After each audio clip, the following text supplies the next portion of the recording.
All right. Welcome, everybody, to Season 3, Episode 27 of the Fantasy Guys. We are officially live and ready to get this show on the road. Looking forward to another great episode today. We got a full house in the building today, so let me go ahead and introduce to you who's here.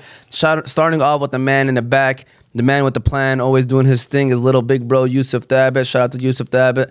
To the right of me, you got Big Bro Mo T. Of course, you got myself, Omar T. To the left of me, we have AB Abraham. And then our guest today. So to the left of AB, we got Coach Smith in the building. Go ahead and give him a round of applause. All right.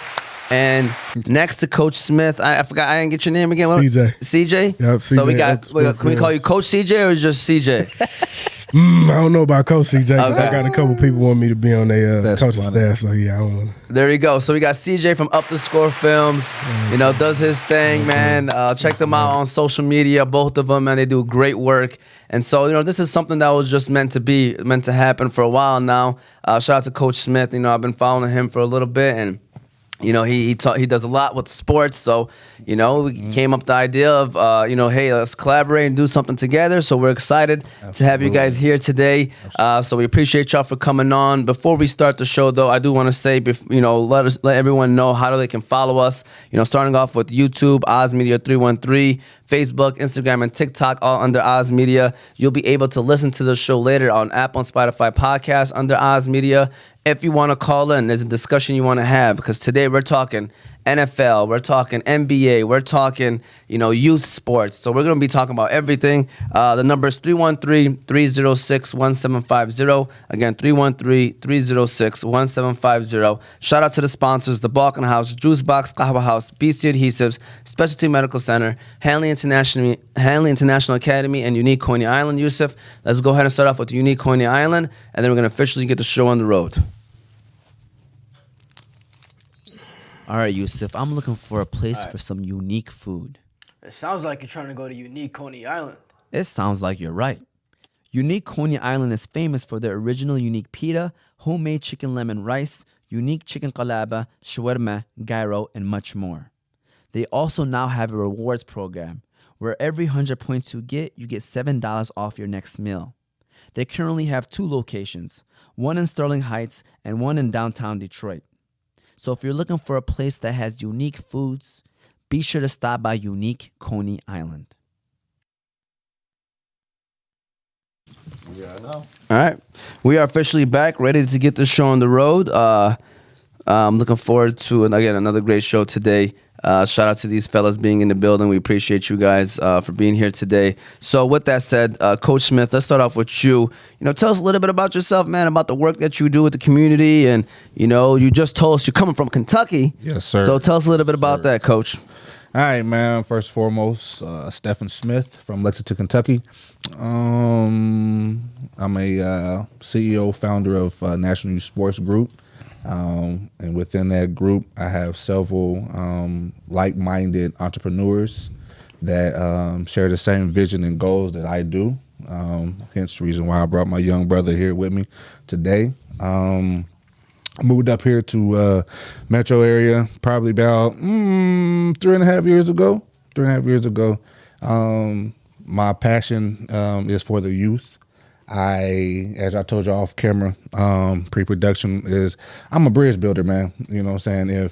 If God has put something in me to put out, I'm going to partner with those like-minded. It's like automatic energy. It's like connects automatic. Like, okay, like we just said, we're going to collab on some things. So I take what I do very serious, you know, especially as far as our future. You know, that's our next. That's who's going to be taking care of me. You know, my lower back hurt, so I can, you know, I want to put them in the right position to be great. You know, like I just mentioned, I have a 3-year-old son. So everything I do, you know, is to, you know, make his generation better. So let me ask you, Coach. Yes, sir. You said you come from Kentucky. You started your program in Kentucky? Yeah, I did. I actually started my program in Kentucky. It's Kentucky Youth Sports Network. Okay. Down right now, it was building back operation and everything with that. With what made you come to Detroit? my son. I didn't want my son to be a part of the statistics. So I dropped everything that I was doing. You know what I'm saying? I was working in the corporate side of Papa John's. I was running the hottest bar downtown, which is still, exists in Creole down there in Lexington, Kentucky. Anytime you're in Lexington, Kentucky, go check out Creole. New Orleans Jazz, inspired bar.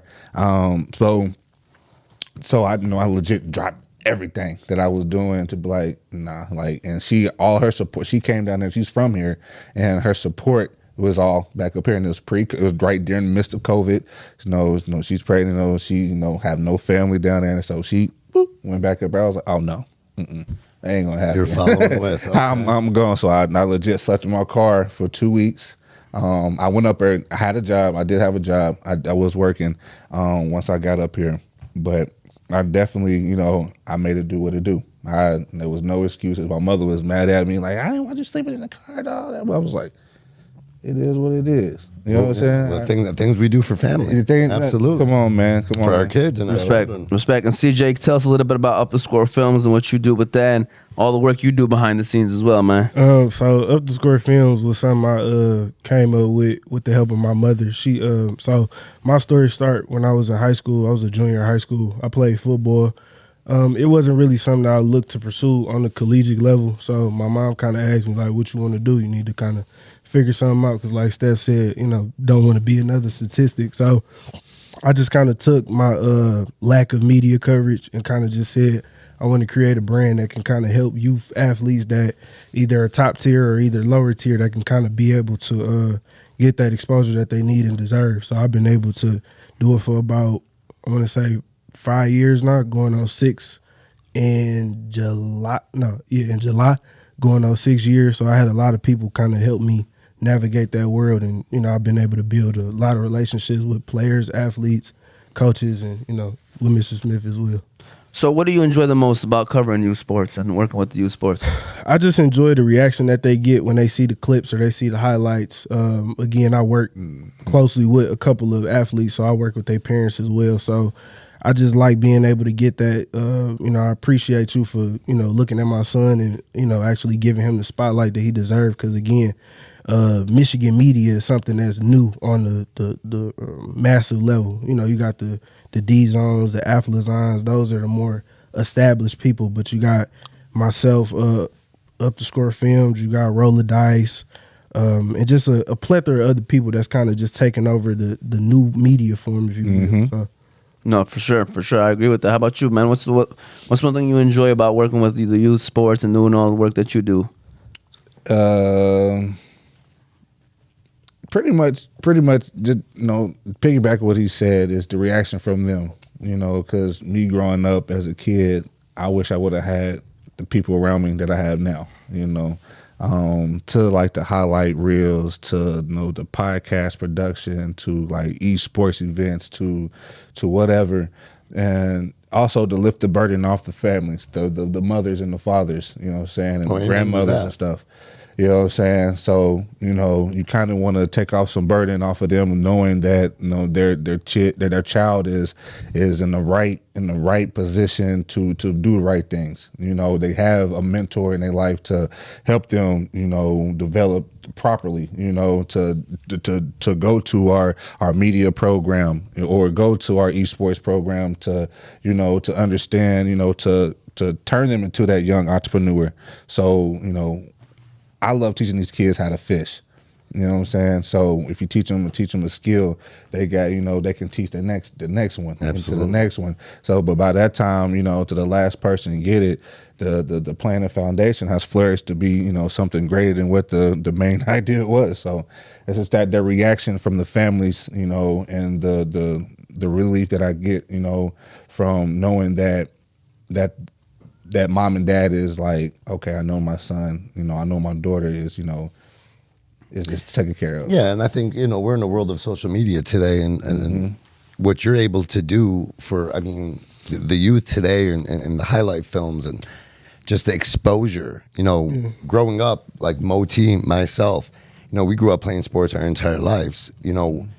We can never really judge our skill in the time era that we were in, Exactly. not being able to see that highlight film or to be nationally ranked or even within the community.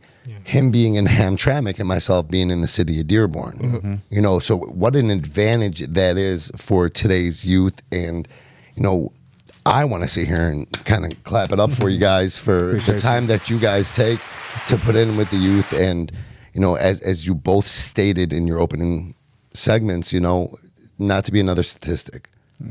Given the opportunity and letting them know that the hard work they're going to put in, you know, it's going to pay off 100%. Yeah, and it's not going to go unnoticed. Yeah, because what we like to do is, and why me and Steph work so good together, we pretty much took the initiative to create those different avenues. So we have the network itself. We got the network on YouTube and different things like that. But it's like, what I like to do is I like to work closely with the athletes. I'm not able to work with all of them, but there are a couple that, again, I have a good relationship with. So I had a parent ask me, he was like, hey, so what do you think about this? I'm like, well, if you do the gaming, with me having the knowledge of that, I could be like, well, you can hook up a camera and he could just be playing in front of it all day and he can make some money off of it. And the parent was like, oh my God, I was speaking Chinese to him. Yeah. And that's something that we always want to push and progress because, again, some kids, they get lost in it because they see the NFL athletes. They even see the college athletes because we're in the era of NIL. So it's a different ball game. So what we want to do and what we always push is we want the parents to be knowledgeable first so they can teach the kids. And even if it's in reverse, the kid can be knowledgeable to teach the parent because that's something that I have a relationship with my mom. Like, it's some stuff that she doesn't know about that I teach her about. And again, that's my mother. So she's teaching me about life. Absolutely. So it's like we want to keep that type of environment so we don't have a lot of lost kids out here because it's a lot of kids from our community that, you know, were top athletes. And even in recent news, it's a lot of kids that kind of just got caught up in the social media hype because social media is also dangerous as well. It's a tool, but it's also a weapon because if you don't have anybody to properly tell you like, oh no, that don't make sense, or oh, you shouldn't post that, then, you know, you get news clippings of seeing like, oh my God, I saw that kid. I was recording that kid a couple years ago. Now he about to. We just want to kind of prevent that with what we've been able to create together, and then just building with other people as well to kind of get that spread into different communities outside of our own. Mamouti, what are your thoughts on what you're hearing about, you know, social media and how they're working with the youth? No, it's great, man. Coach, I want to applaud you. I think our generation is making a move to focus on our kids more than, Absolutely. you know, our fathers did. You know, our father was there, but really he was. They try their best. Absolutely, but you know, in this situation, he worked 7 days, 12 hours. You know, he had to do what he had to do, right, to put food on the table. So I think we are emphasizing the times that we spend with our kids, and I applaud you for that. Appreciate it. And CJ, you said you started your network about 5-6 years ago. Yeah, the Up the Score Films. So Up the Score, I Swear Vezo had a song. Who was first? No, he's first. Oh, okay. Because I pretty much like, you know, I had a couple different names of like the brand that I wanted to go with. It was first it was CJ Sports, then it was CJ East Visuals. Then one day I just was like, I need something catchy that can really make sense for sports. Absolutely. So it was like when I heard the song, I'm like, yeah, I like this. It's gonna make sense. But somebody took the name already, so I went ahead and just put a Z at the end. I was like, I'm gonna just have to pump it out and push it so we can see it. And like, oh yeah, that's CJ's brand. Hey, I know a couple people that know him personally. Maybe you could use that song for like your theme. Listen, well, you know, we trying to get into the room with him. We got some people that know him, but we want to get into the room so we can have that conversation because you know that's kind of the biggest part of it is like we want to connect with those type of people because again they're reaching back now. So it's like if we can just come together as a whole collective with those people, then it just makes sense for. It only makes sense exactly. It only makes sense, and then I swear he's really about Detroit. Like he does. Yeah, absolutely. Yeah, most definitely. Then like just to add on to to piggyback off his name, Up the Score Films. Our co-host on our podcast, Up the Score Films. He had the idea, the name for the podcast, as far as naming it Up the Score. Pretty much the same, inspired by the same story. Like, and they on two different wavelengths came together and was like, you know what? we should work together. Then that's how all this got started with Up the Score podcast, Up the Score Films. And like you said, we've been trying to like, man, hey man, can we get that job? It's because it's going to only right. But yeah, definitely you can check that out on NYSG Network, by the way. But yeah. No, for sure. And that's what the next question was. Tell us like how the podcast came about, even the Trent's Life podcast. And so how did it all come together? I'll let you go ahead and do it, man. So, we gotta get the, Yeah, we gotta do an informal one, but Stephan Terrell. The Stephan Terrell TV. He was the one that connected with me. So like I said, I was doing for filming and photography for about, I want to say about like 4 years. So I started working with like Sound Mind, Sound Bodies and different things like that. So I was always seeing this guy on his phone and he was always live and he was always cracking jokes and stuff like that. Like, man, something wrong with this guy. But then like he really, he had kind of just walked up on me like one day like, hey, I got a podcast that I want to do. I'd love for you to be a part of it. So I kind of came on being more so as the cameraman. So it's you got y'all guy in the back. I'm the guy in the back. So I was, Well, it's good. It's good. Yeah, finally got you out here now. Where everybody can see you. Yeah, and absolutely. Everybody always say, they're like, man, you don't want to be on camera because it's like that's just not me. So going back to that, he pretty much just said, hey, we got a idea for a podcast. We want you to come on. So I was originally a host on the show. And then we kind of had some difficulties with who we were working with. So me and all of us kind of just sat down and had a conversation and said, all right, cool. Is this something that we want to do? Bet, let's make it happen. So again, shout out to the assist. Shout out to Marlon. He gave us a space in his building that he had, and we went ahead and got it started from there. Coach. Go ahead, man. I'm so sorry. Coach, tell us a little bit about the NYSC? Yeah, National Youth Sports Group. National Youth. Yeah, there you go. Yep. I'm trying to read your read your shirt. Yeah, I'm seeing you got it all on there. Yeah, man. I mean, what sports are you focusing on? I mean, what age groups are we looking at? Man, all sports. All sports. Nationally as well.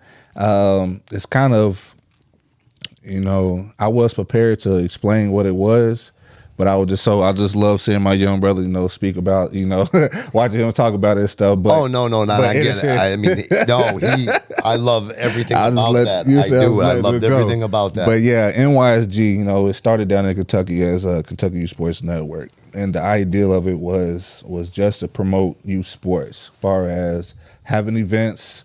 If you're having an event, can I just partner with you just to promote your event? I don't want nothing from you. Saying that I just want to build this up so our kids at the time, Kentucky, we're only known for, maybe soccer, baseball, basketball, but football, nah, you really don't hear much, but we have football players. So, it's probably a two-way question answer. So I was like, okay, why not? Why not, just create a company and everything to, promote the youth sports.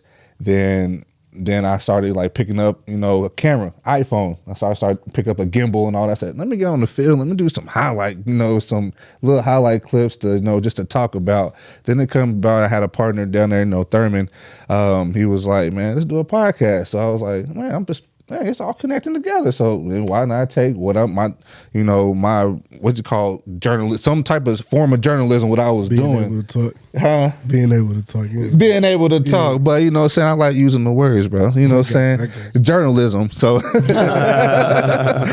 we all do it. So but I was out there, didn't go to school for it, and so I started gathering information about the kids and all that stuff. Like, okay, what school you go to, and what's your favorite artist, what's your favorite college and all that stuff. So I started doing interviews and all that.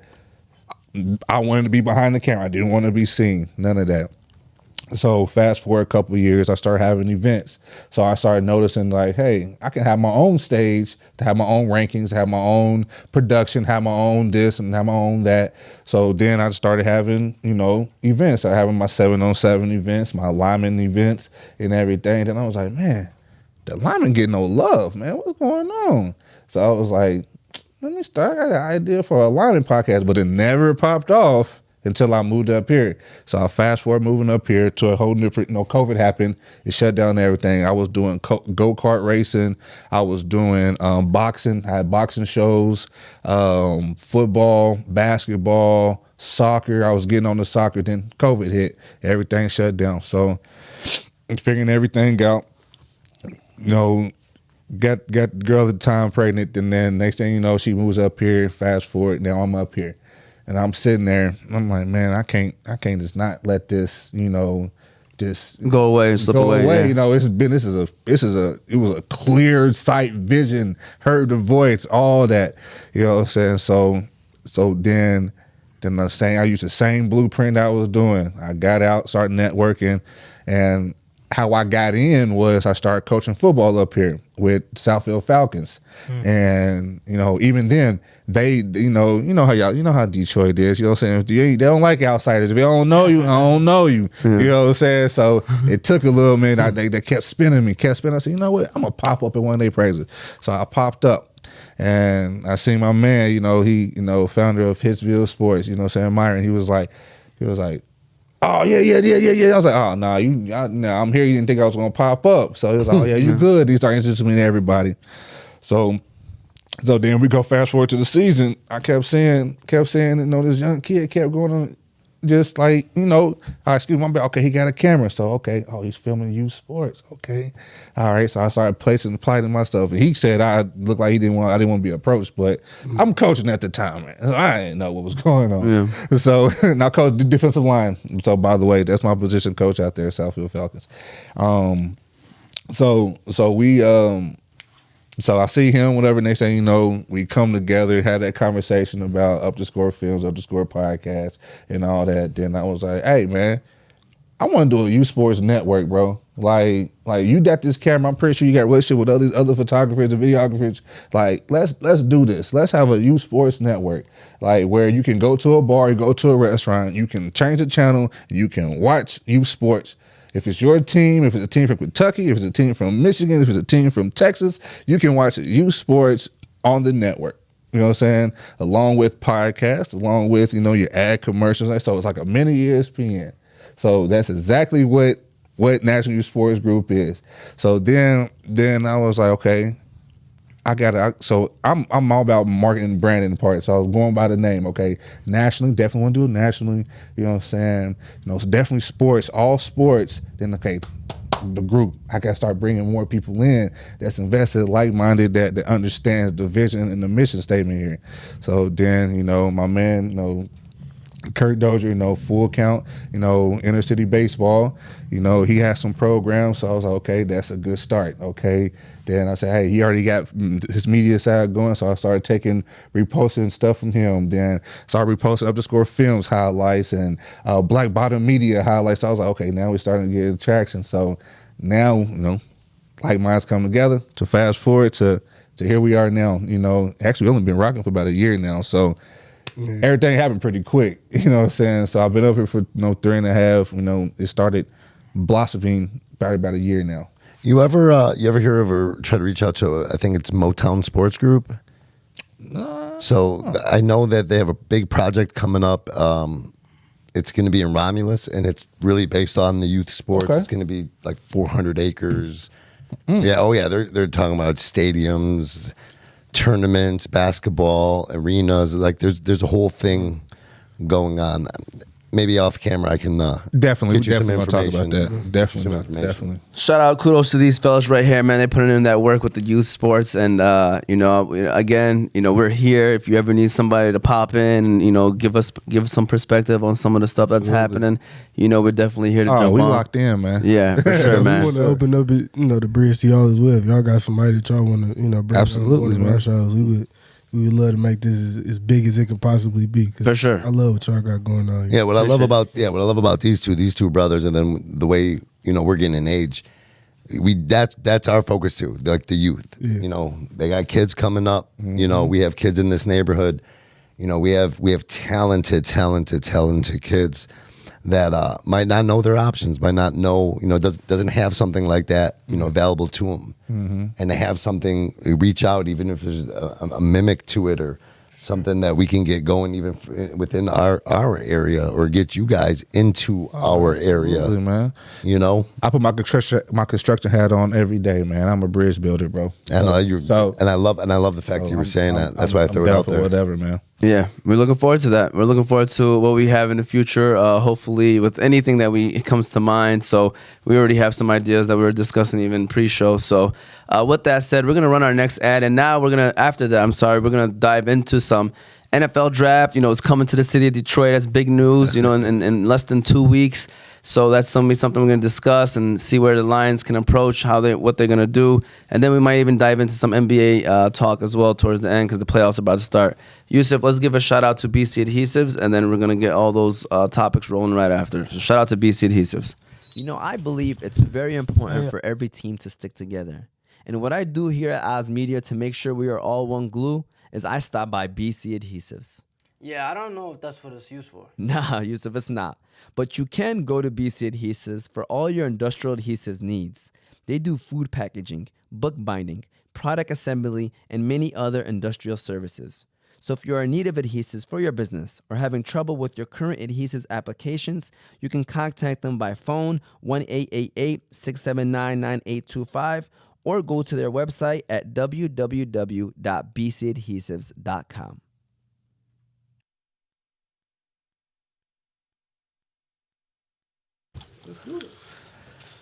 So we were just talking about, John Calipari leaving Kentucky and then moving down a little bit more down south to Arkansas. So one of a Kentucky rival too. So that's gonna be interesting to see. He might start taking all the players that was gonna go to Kentucky. He's trying to prove a point. I'm telling you. Oh, but he's definitely going to prove. I mean, but if you're not going to win, there's no point to be proving. But that is definitely true. That is definitely it's true. the expectation. You think of that name, that coach, you're expected to win. But also you gotta look at it. He built UK to be an NBA prep academy. 100%. But what's that doing for UK right now? That's why. Obviously nothing now. No. I'm saying, but what did it do for him? What did it do for him? Was there a Final Four appearances with their national championships? But I'm just saying, as a college guy, as if I was an alum or just which I am a huge college sports fan. I don't care how big your name is. What's the end goal, AB?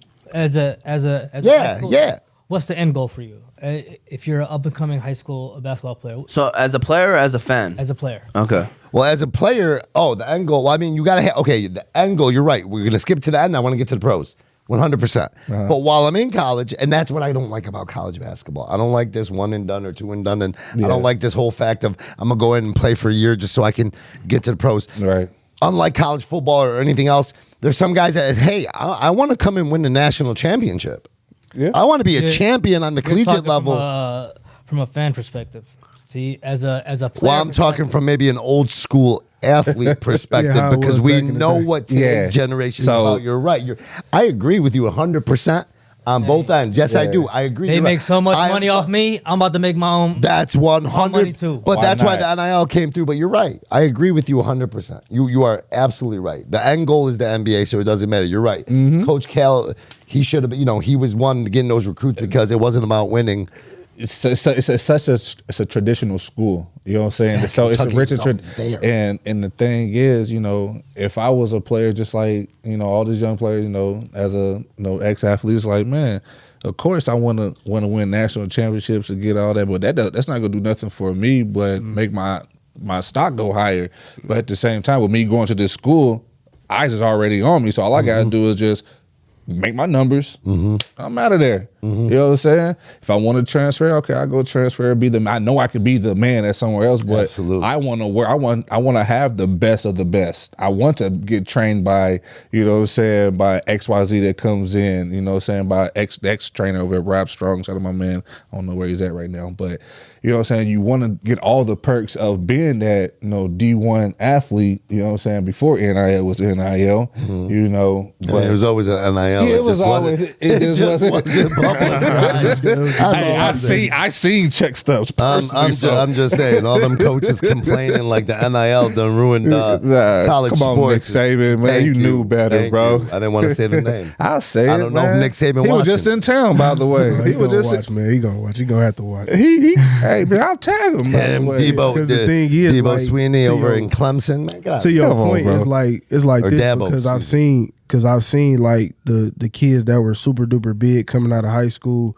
They went to those major D1s, but then you say once they graduated, let's say they do win a national title, now 2-3 years later they can't even find a job because they've been so programmed in their mind to be like, I gotta win. But it's like you have to have something after basketball, and I think to the point of I don't want to butcher his name because I'm bad with names, but like the former Kentucky head coach John Calipari.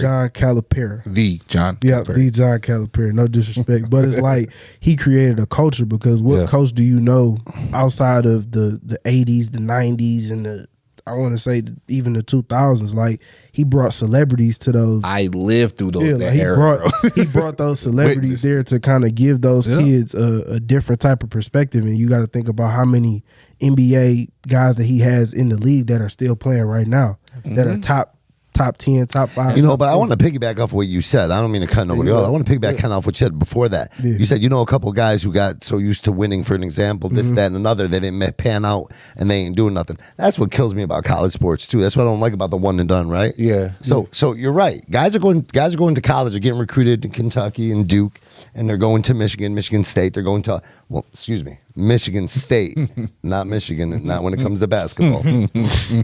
Correct myself. No, Michigan, Sorry about Michigan's that. respectable in basketball too. Huh? They're respectable. I mean, obviously they had a Well, bad year, but said, they're huh? respectable. They have a rich history. Okay, so Yeah. huh?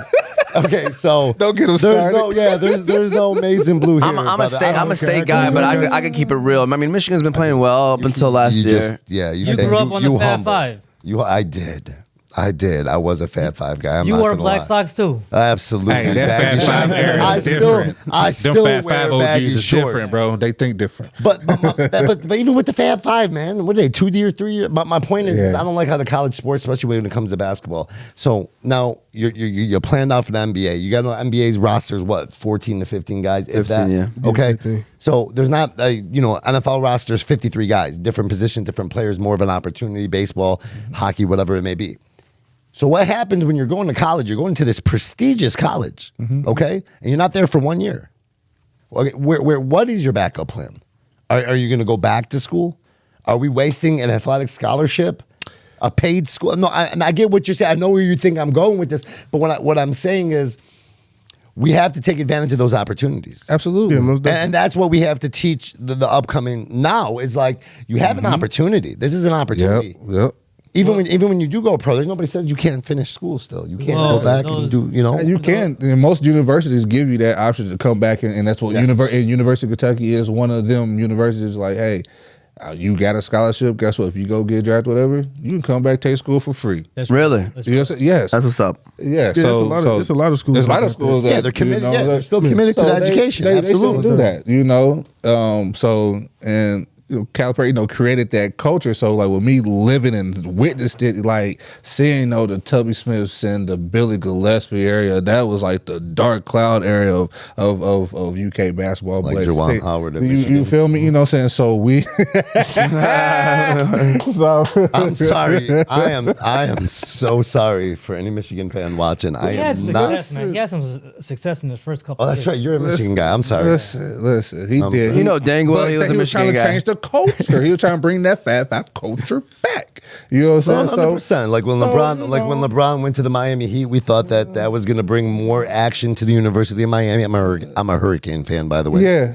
Die hard. Got an inside scoop on that. Huh? I'm just saying. When LeBron came to Miami, we thought, oh my God, here comes the basketball program. Guys are going to want to get close to Wade, Bosh, and LeBron. Yeah, it never happened. But So, that's I mean, the it thing. is But what it that's is. back to the John Calipari area, like how he was with bringing the university won him that long because he's bringing students on university campus. So more students is coming, more money for the university, and so it's all business at the end of the day. You know what I'm saying? Of course, like you said, you got those traditional those 78-year-old season ticket holders. So of course they want to see banner, but those kids don't care about those banners. They care about the NIL deals. They care about. He was a player's coach from what I can see off just Definitely, looking man. at it, because you got to think about it. He was really, in my opinion, like looking at his longevity. I get that you're talking about if anybody has that argument, we talking about Final Four appearances, all the trophies that are held up in the school walls that no real athlete can take with them on a job resume. Exactly. Nobody cares about that. Like at the end of the day, respectfully, he was the coach that was able to work the system without being Talking too much. corrupt. They do it because it's the truth. Like even with Speak your mind on our even with, like, podcast, man. Even like with Michigan, like, Speak your mind out here. You see, there ain't no filter over here, man. I'm gonna just keep it a buck. Filter, Like even with some coaches, like I was I don't want to say a victim, but I was a victim of that. Like I had coaches that were in my life that were supposed to actually help me get to that next level. I didn't know that you had to register for the NCAA until I was NCAA about to clearance leave. house and all that. Yep. I didn't learn about that until I was about to leave. So when I look at that for myself, I know it's a million different kids that have gone through that, and I come from a single parent home. So it's like, why not put myself in a position where I can create that culture, be like a Mr. Calipari, where it's like, all right, cool, I'm in the system. I know that the system is corrupt. There's only so much I can do, but now, all right, bet I can go here and say, hey, look, I want this person to come, or I want this to kind of fall through, where you get all these high touted recruits wanting to go, or they getting those type of offers, because at the end of the day, you can get offered by a school, you can go to that school, but once you graduate or once you leave, what's the relationship like?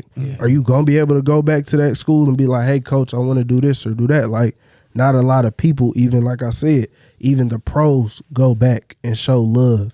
Even the guys that may not have made it as those top tier athletes to go to the league, they still come back in their profession and say, hey, look, we want to build with what you got going on because you showed us a different way to roll.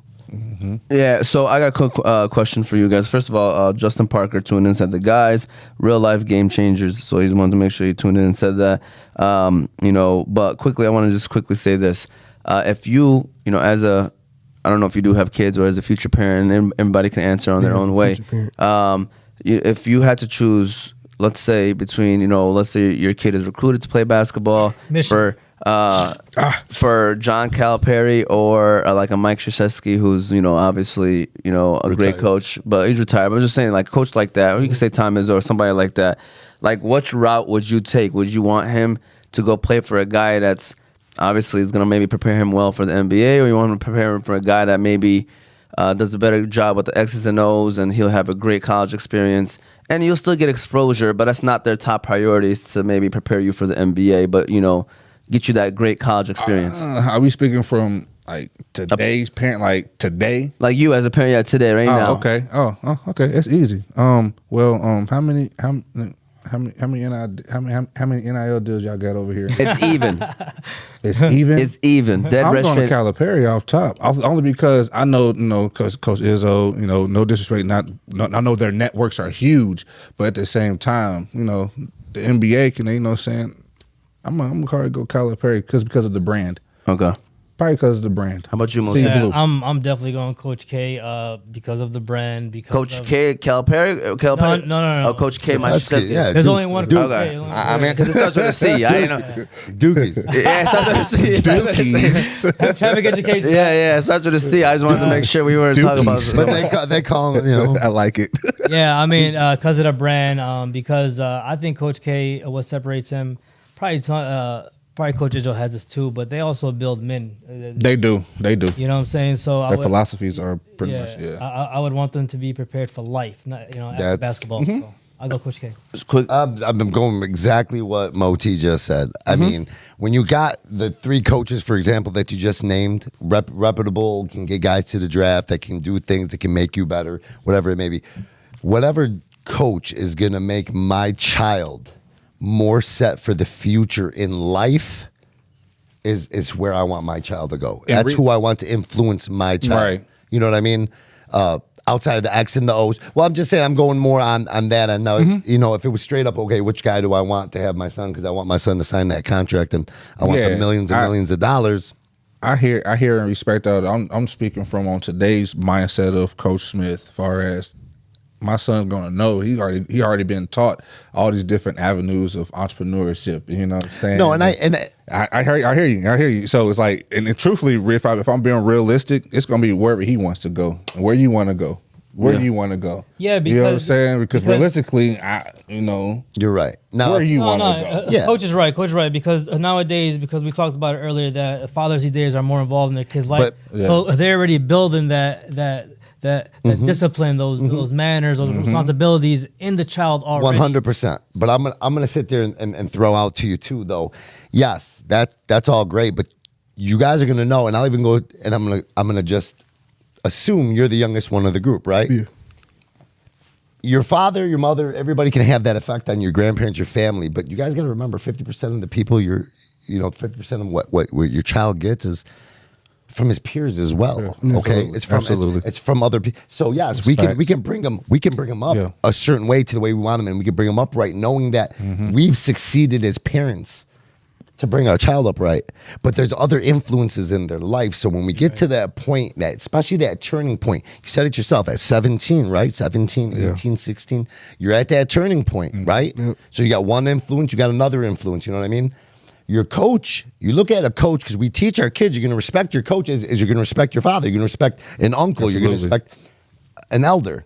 So yes, I'm so agree with you guys, but on the other end of what my answer was your coach is going to have a huge effect too. Absolutely. Yes, we're going to bring them up right. Coach Smith, I can tell 100%. You're going to have it straight line. But remember, there's always things we don't know because we were kids too. Absolutely. Good point. That's wisdom. That's when wisdom. you talk, That's I mean, wisdom. so even like I said, I've had the conversations with the parents. Like they asked me, like, so if you were in my position, what would you do? I would just say, again, because you talk about the NIL, we talk about all that.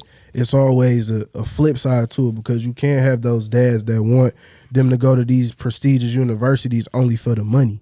So it's more on a case by case. But if we just saying the overall, when I do have my children, I would want them to go where they feel comfortable. Obviously, I'm gonna have to do my vetting and different things like that.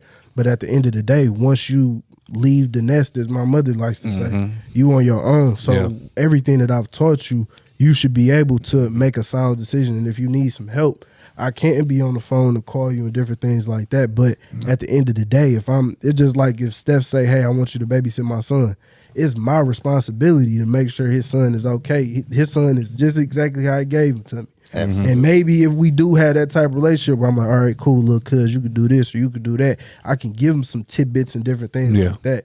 But I'm not right. He's not looking for me to be like, okay, cool, this your son now. He's looking for me to be like, he's looking for me to be a mentor. Absolutely. Somebody that he can call on when him and his dad are having that. Well, and 100%, and that's exactly what I mean, though. Yeah. You're right. So he's got the one influence now. If he feels like, oh man, I'm not feeling what my father's telling me, I'm again, the growing pains.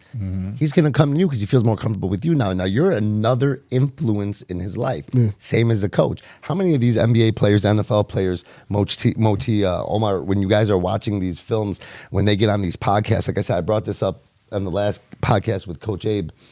I was watching a Rasheed Wallace. He said that his first NBA game, David Robinson gave it to him good. He said, man, I just felt like I don't even belong after that game. Sorry. No Diddy. No, did it? I didn't know it was the platform to say that, but yeah, no Diddy. So on this podcast, he said the first call he made was to his high school basketball coach.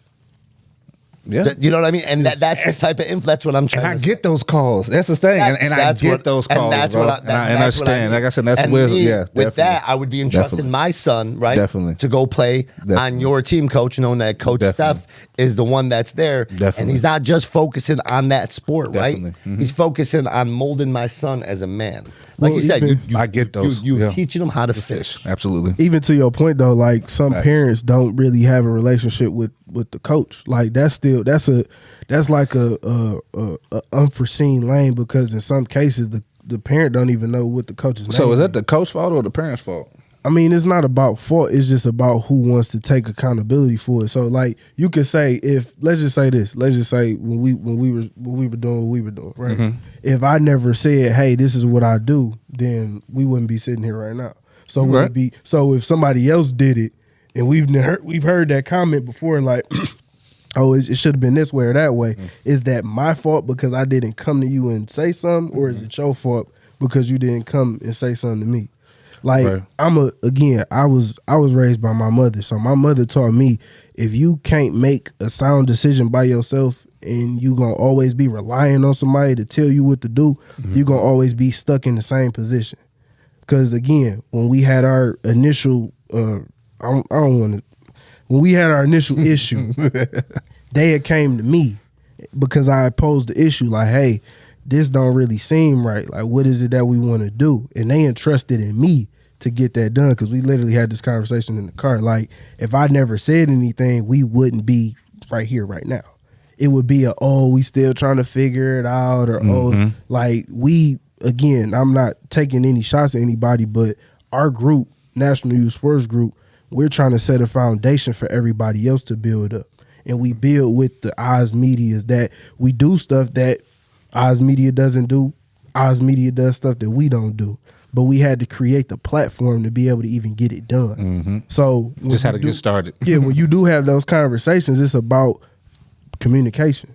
Because if mom has a relationship with Coach, all right, cool. Well, Coach knows that, okay, I got to make sure I look out for him, because mom is gonna tear me a new one if I don't do my job. So shout out to Omar and shout out to Coach for collaborating here. Yeah, give them a round of applause, man. These guys are doing a great work. Yeah, this is Needed. This is needed, bro. good. I feel this, man. And you know what else to shout out to? Shout out to the city of Detroit, because they are preparing for the first ever NFL draft in downtown Detroit. So I can't wait for it. I can't wait for it. With that new sign on 94. Yeah, that's Man, so after we talk. Well, you know what? That Go ahead. Southfield sound bigger. Because that was, I know I didn't mention this on the questions, but I was like, you know what? I'm asking everybody that comes on the show this weekend, because I need to make this like a soundbite to myself, you know, because it's still kind of trending, which is the sign. So let's just dive in right into that right quick before we talk about the draft. I'll start off maybe to the right of you right now, Moti. What are your thoughts on the sign that's in downtown Detroit? Your overall opinion. That was Was it just off Alano? 94 Alano? Okay. G-Cash was his name? G-Mac Cash. G-Mac Cash, a fire song, by the way. That it was. But I'm not gonna lie to you, man. We talked about it yesterday at the den. I like it. I mean, what do people expect? It's not done. You know, they still need to do landscaping and the lighting and all that. But I like it. I mean, I don't know what people expected. We don't have mountains here. It wasn't going to be the Hollywood sign. It was going to be similar to the Hollywood sign. You know what I'm saying? Oh, so they got him with the wording. Yeah. They confused us with the wording. Bro, Similar They said it was to a the fake Hollywood. picture. They said it was a fake promo. Yeah, it was an AI picture. That's why I think that's why people were mad, is because they were hoping the AI picture was going to come to life, and then they seen what they saw. You know, Social media is crazy, ain't it? Yeah, man. I personally Today. have no problem with it. The only issue I have with is the money they spent on it. I heard it was $400,000. yeah, they spent the cool ticket. All right, so with $400,000, Pothole right in front of the sign. exactly, they could have done way more than put up that sign. I mean, just pick up the trash. We got company coming. Yeah. You know what I'm saying? Ooh, Yeah, we I got like that. it. We got- We They don't want nobody tired to pop on Just their like in 2005. You guys drive, so have you driven 94 over Telegraph? Yeah. Going to the airport? Yes. You see that nice little blue thingamajiggy Yeah, thing? the little, like The- the tennis racket. Yeah. So they put that up for the 2005 Super Bowl. Oh. Tell me how that's supposed to be footballs, or how you dressed up the city for the guests. For- oh, of the that- comp- that was for that was for that? That was for the 2005 Super Bowl. Now With the I'm 42. I'm a little Yeah, older. that's what I used to that's actually what drive back and forth from the airport. I used to work at the airport. Yeah. In 2004, 2005, 2003, when they were building that, knowing that the Super Bowl was coming in Detroit. That's what we got for the Super Bowl. I didn't know that. That's a fun fact right there, because I didn't even know that. Full of real? wisdom right here, man. For real? Yeah, no. Listen, Because when you're coming into town, even right now, Mo, where are they coming, right? They landing at Detroit Metro Airport, right? coming in. For sure. And then where they got to go? They got to go downtown. How do you get downtown from Metro 94, Airport? 94. 94. That you see that Telegraph in 94, all kind of dressed up in the walls. Absolutely. Yeah, that was for the 2005. That's almost 20 years old. Now, hold up. That sign, you're right. That sign came up right before the draft. It was that they didn't put that sign from the draft. But that's what it was. So $400K to dress up the city a little bit. Come on. What are your thoughts on it, though? Just got out of the bakery.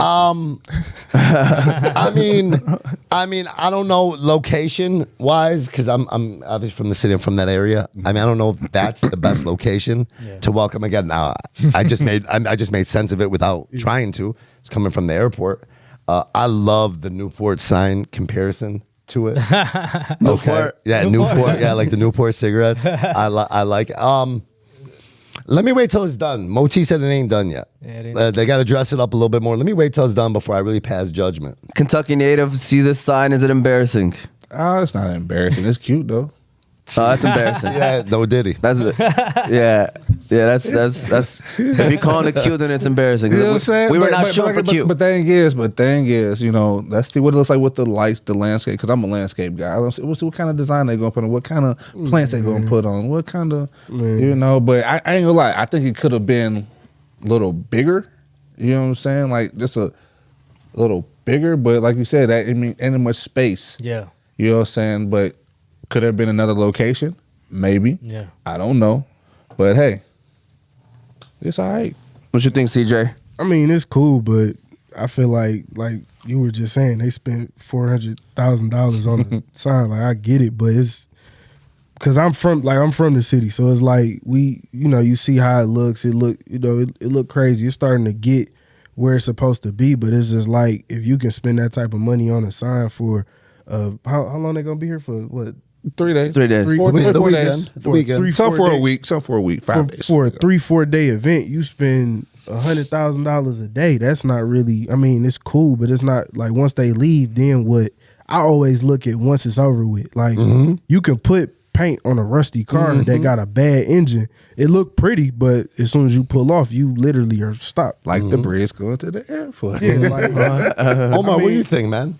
No, I mean, we said it yesterday. The guest on our show, I don't know if people actually knew that. That was actually Blake Corum's girlfriend that was on the show yesterday. Oh, wow. She's an author. She's doing great work in the community. But I asked her the same question, and personally, like I said, it's in Detroit we want something. We want things. You know what I'm saying? Absolutely. Like, what are we known for? Y'all flashy, y'all. Yeah, so we want things. So in the sense of me, like that being there, I'm happy that they did it because you want to have something that's different than in any other city. But I feel like we kind of failed in the sense of the delivery. You know what I'm saying? Yeah. Like the idea was good.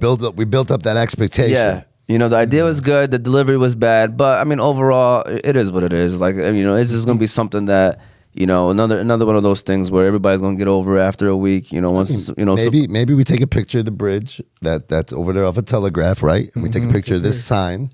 And we submit our application to maybe get another Super Bowl here, and we tell them, look what we did 20 years ago. Yeah, they're gonna cancel. We're never coming to Detroit after that. Look, guys, 20 years ago we did this nice, beautiful bridge, and now this year to let's do a garden. But no, downtown though, for real though. I hope we put on, and I know you're getting into the draft as our next topic, but I hope I hope the city of Detroit really comes through and puts on a very good show. Yeah. I hope we behave ourselves because we're Detroit. We just are. We're gonna do what we want. Not many people are gonna stop us from doing us. Yeah, I love it though. I mean, and that's what I love about being from the city. Being from right around here. I mean, like again, my guys here, Hamtramck. I was actually started in Southwest to where obviously moved into Dearborn, but I hope we behave ourselves. I would love to get another nice event. I would love to get a Super Bowl over here.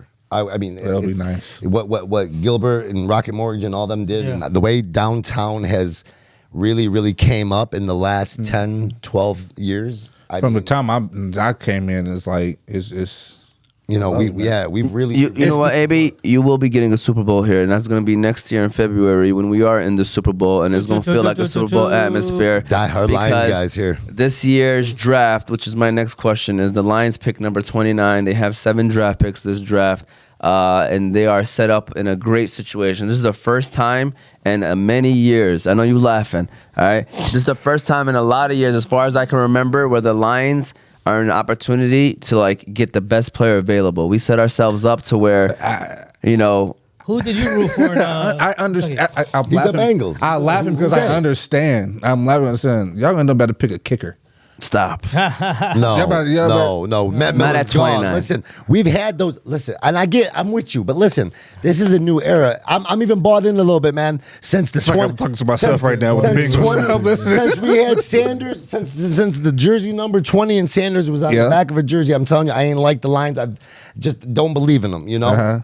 Right now, I'm just saying, I'm back on the wagon. Coach Moti got me going. Omar T got me going. Wagon. I'm just. I'm on the wagon. So You know what I'm trying to. Real shaky wagon. But you know what? I just wanna see what happens. NFC Championship wagon. I mean, that yeah, blew I a can- second I mean, half I lead. could give Brad that, Holmes, but it's Brad just- Holmes, and bite your kneecap Dan Campbell. I'm telling you, Hey. they got the shit. Yeah, They y'all got- need some they- DBs. Y'all secondary. Well, there you go. Y'all secondary Well, you know, is nice. I mean, I don't know how familiar you are, but we've kind of been attacking the DB area. We got Yeah. Carlton Davis from Tampa, and then we got Meek Robinson from the Raiders. He's a good nickel. Okay. I do think we're gonna draft someone else, but I also do think we're gonna sign a veteran before the season begins, like Stephon Gilmore or someone, because there's been rumors and stuff. What's that linebacker room looking like?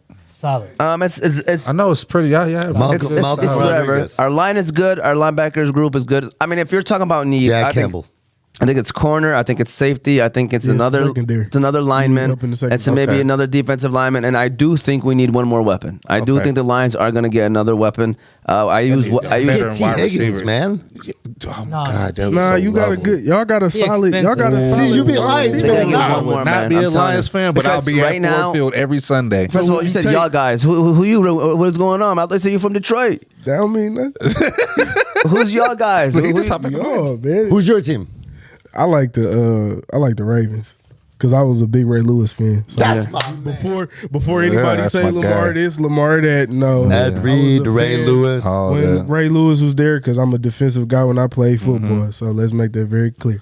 The greatest No. to play the game from the University of Miami. Most definitely. Ed Reed is my The favorite U? safety of all Okay. time. Ed Reed, again, University of Miami, The greatest U? DB to play. The Okay. U, come The on, U? man. The U. Those expectation on the Ravens, man. You guys don't be coming through. Ain't no coming through. No. Just because we got a couple drop balls and different things like that, I could say that about the Lions. We had y'all was supposed to 27, y'all had 7. Megatron, Stafford before all that. Like that was supposed Yeah, to be but we had- 2-3 Super Bowls. Listen, the with that Lions. combo. The Lions in the past. I'm not gonna lie to you. Like I don't even want to sit here and even discuss it. It's You to don't the wanna point talk where. about the- No, not at all, You man. wanna I'm not talk even gonna lie. about that NFC I understand. championship run, I want to man. talk about the last 3 years with. I mean, well, 2 years, I love 3 it. years, I guess, with No, Dan yeah. Campbell and Brad Holmes. I came to town. That's what happened, man. I brought that. You did. I brought that energy. Like Coach y'all Steph can do said, this. I got this. I got y'all, man. Yeah. Y'all going to the Super Bowl, man. Y'all going to the See, Super Bowl. thank you, man. I'm Y'all being going for to the real. Super So it was Bowl. I about, thought it was this about, year. it was about 3 years ago that the Bengals were there, and you decided Yeah. to bring that. You should decide to bring that I with had you. to. I had to go for the bridge to get. Yeah, I had to. Appreciate you. Did you like the bridge? The bridge that we talking about, the one on the airport? Or? Sure. So let me ask you guys this question. So all jokes aside, I really believe the Lions are setting themselves up for a long run next year, and I do think that they are like built to last. I think the teams around us got better, but I think the Lions, like I said, this is the first year where we can literally just pick and choose where we want to go in the draft. Usually we have big needs at some position. Again, you can argue which one we might need, but we got good picks. So at pick 29, who would you guys select? Let's start off with you, man. Who would you select at pick 29? I've been going back and forth with this for a couple weeks now, because of those needs you mentioned. I agree. Those are the major needs we need. So I went to, I did my own research and I was like, what are the most important positions in football? Like as far as money. Right? You got the quarterback, number one. Mm-hmm. Believe it or not, who's number two? Receivers. Your left tackle. Left tackle. Left tackle, yeah. Yeah, the blind side. Lineman. Okay? I'm going with the dude from Oregon. All right, he's a center/guard. Ragnow is, battling injuries. You know what I'm saying? I don't know. He's been considering retiring. My man could slip right in. You got that 5th-year option. That's a with him. good pick. You know what I'm saying? You got the 5th-year option. Oh, that's the coach. Coming back That's second the round. Cam Hart from Notre Dame, cornerback. So you want lineman and cornerback. Lineman and cornerback. All right. AB, I don't know how familiar. Yeah, no, I'm gonna pass on that. Okay. To be honest with you, with my new schedule, I haven't even been able to Yeah. look at no draft. I'm with stuff. him. Like I said, if anything, it'd be trenches. Like you need linemen. Yeah. You cannot have enough. No, we linemen. need secondary. I mean, I Like- can tell you, we need Like, secondary. Yeah, definitely. Like far as on the Bengals side, we definitely need receivers. Yeah. Some DBs. We lost. We lost DBs too. Mm-hmm. Dang. So yeah, that's always been our struggle is our DBs. Our wide receiver core been pretty solid. So was this just a rumor, or did Cincinnati really offer Minnesota like a blockbuster to try to get JJ? No, I think it's true. I think Was that it may true? be Like true. they went to offer him Like Mike the Brown, house. Mike Brown been spending money lately since Joe Burrow came to town. Like trying to get Joe Burrow, We got JJ, and Jamar Chase back. You Yeah. got, and I believe it could happen. No, I don't think it's still out of the picture yet because T. Higgins hasn't gotten traded yet. So T. Higgins, He's definitely on the block. Yeah. But and they don't got Tyler Boyd. Too. they couldn't afford all of them. I knew something was going to happen. Plus the seasons they was having, he had too many options. Like too many options, and he can't pay all of them. And going back to the Lions, the reason why I say we need a weapon because you gotta I'm thinking about like how the roster is set. So you got Amon-Ra, then you might have J-Mo on the outside if he earns it. All right, then you got Laporta. Really? If he earns it? If he earns it, he still has to earn it. Who, you know? J-Mo? You talking about? No, come on, man. Okay. Speed kills. You're trying to say he already earned it, or are you trying to say that he's not gonna get it? I mean, no. I mean, like earned it is in my opinion, just off of what he was able to do. I know he had his issues and all that other stuff. With but drops. talking about performance. I mean, yeah, but it happens. It's not like he's been in the league for 3 years. He's fresh off the block. It's not like he's really had those opportunities to be that breakout player. Again, he coming off of having his issues and also being a part of a new system. So it's like you gonna have those things, but I feel like, in my opinion, I feel like he a solid number one. No, that's fair. What CJ's assessment on J-Mo is. So you're saying this year is his year, Most definitely. right? This is the He's gonna be like a business. Jordan What Addison are over on the the- Vikings. What are his numbers for this year?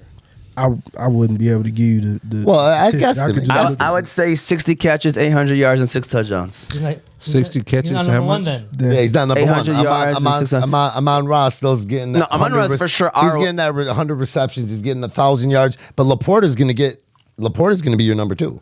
So listen, Yeah, J-Mo can that be would our be number your number 3 three. target, which would be great for us. I think even though we drafted him obviously in the first round for him to be a number 1. Yeah, exactly.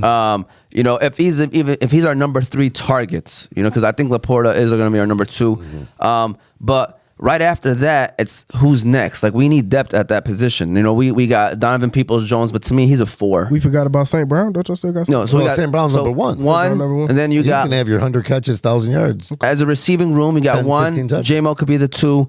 We don't have a 3. You know what I'm saying? So that's why, like when I say draft a receiver, I'm not even saying the first round, but I do think in the first 3 rounds, 4 rounds, they're gonna go after a receiver. You can get know? a veteran. You can get a veteran wide receiver. Though. I You mean- don't got to waste a pick on a. I like Tyler Boyd, believe it or not. Exactly. As I said, I'm over just reminiscing about your 3 picks, man. We had Tyler Boyd, T. Higgins. Oh, I you know. what I'm saying? Oh, I know who you Chad, guys had. like, Yeah, you then can we had easily get- tight you can ends. easily Like get one of those guys with a Your tight ends were good cursed, man. pace, Your pace tight ends behind it, got- but you were- it would be a waste. That It'd be a room was waste tight. of a pick because it's like you can always go get a wide receiver. You can't always go get a decent lineman or a good lineman. You, oh yeah, that you receiver can pool was always pretty get a nice. corner. Like you can.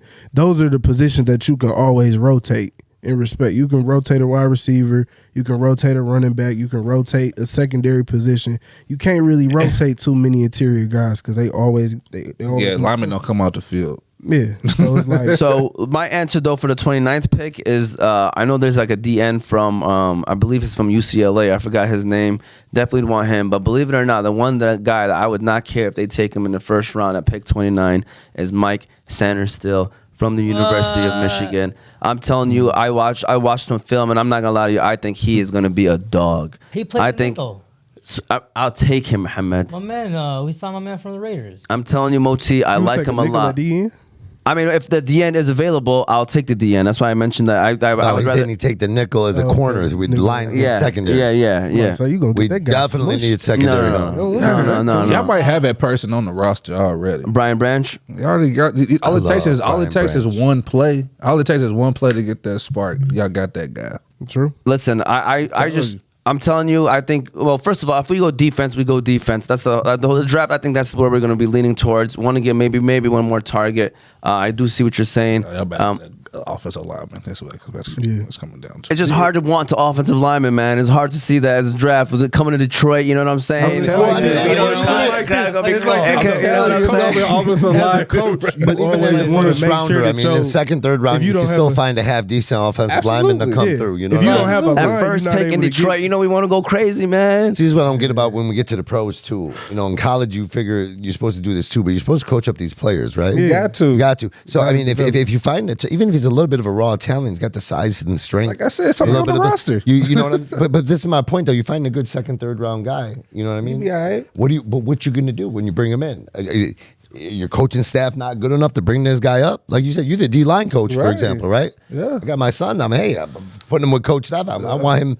I want him to be a monster at D end, or I want him to be that nose tackle to rip through and kill the run game. Yeah. I'm entrusted. You know, we're gonna build him up. There we go. And so my last question about this draft is the biggest topic is obviously the quarterbacks. So the Lions are off the board with the quarterback position, but I wanted us to rank the top 5 quarterbacks going into this draft, however order you think it's fair. So I'm just gonna throw out some names that you might even consider in your top 5. Obviously, you got Caleb Williams, you got Drake May, you got Jaden Daniels, you got JJ McCarthy, you got Michael Penix Jr., you have Bo Nix, you have Spencer Rattler. And JJ. I mentioned JJ, but yeah, I guess you got those 7 quarterbacks that are in the mix for being first, second rounders right there. So from those 7, I don't know how familiar you guys are with those quarterbacks, coming out of college. How would you rank your top 5 quarterbacks? CJ, are you familiar with those quarterbacks and stuff? And would you be comfortable with ranking those people? Not ranking them. I could probably if you was like number 1, if we could go number 1 for a quarterback, if we was like drafting them here, I would want to take a Caleb Williams. You would or you would? I would. Yeah. Oh, that's a heartbeat. For people that are out there that are debating it, like I was mentioning it in the WhatsApp groups, like they're like Chicago gonna keep Justin Fields. I was like, they just gotta load up around. I was like, are you guys crazy? Like, are you guys crazy? I don't care. I like Justin Fields, and I think he can still be a solid NFL quarterback. But I hope he Caleb, throws 22 picks a game. Justin Fields, Yeah. why? Because Because you running for your life though. Huh? I mean, he's in. I know. Oh, okay. I know. I see what you're saying. I think I had to think about that for a I second. think Justin Fields is a great quarterback. I think if he's in the right system and he's good, I think he's a great. I think he's got great arm strength. I think he's a really good quarterback. Great is pushing. He's it. good though. I don't want y'all got hater. I've been following Justin Fields since high school, since that QB was under the able to do lights, what he was that able to do. QB one under the lights Netflix stuff. Like I've been following him since Georgia. Then he went obviously to Georgia and then went to Ohio State. Kid's got talent. He do. Kid's definitely got talent. You know what I mean? I think, and I want to jump in real quick. Everybody, Caleb Williams at number 1. He's not going to be the number 1 guy. Yeah, you'll he see. might be taking. He might You'll be see. taking number.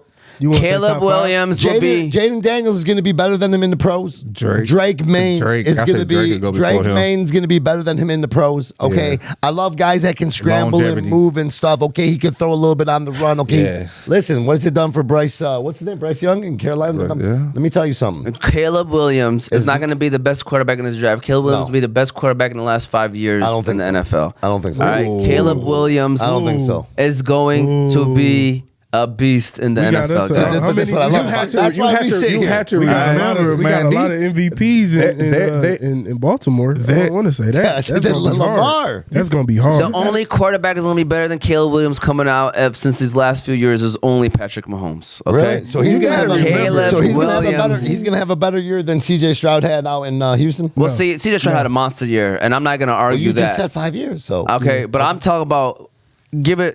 First of all, you can't judge anything until after 3 or 4 years. You're absolutely, Football gets faster, absolutely man. You know what I'm right. saying? Absolutely right. But Caleb Williams is going. The one thing I did not want was Carolina to finish as the worst team because I knew Chicago was going to do this, and I knew they were going to draft Caleb Williams.